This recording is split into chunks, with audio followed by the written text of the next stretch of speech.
พิ่มมาเด้อ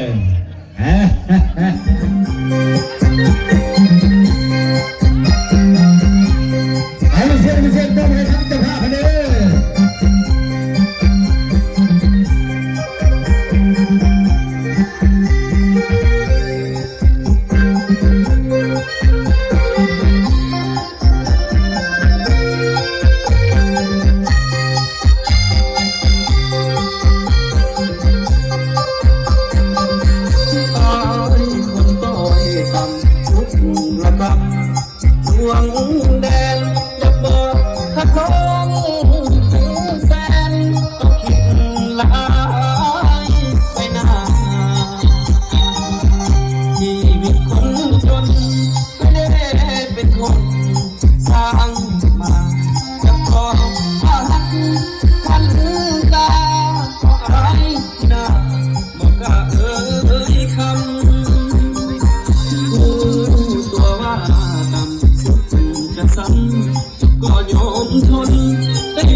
รวยกันทุกคนมาสักนออาคิดสิ่งใดขอให้ได้สิ่งนั้นสมความมันปรารถนาทุกประการเป็นน้องเองนะถ้า ทั้งนี้ก็ให้อายุมันยืนยาวเด้อทั้งอาจารย์โคศกบอกคำลาใส่น้ำพุนได้เฮียนน้ำพุนได้จังได้ปากได้เป็นได้ใส่ไม้ได้เนาะอาจารย์ใหญ่ก็เข้าพุ่นว่าเนาะอาจารย์สั้นนี่ก็จะเซินบันไดเค้กบันไดของเขาตอนนี้ที่จะเซินยับยั้งสวยกันบางคนจนถึงก็จะเซินกันเข้ามาเด้อตอนนี้เนาะอันใดอาหารของแก้ม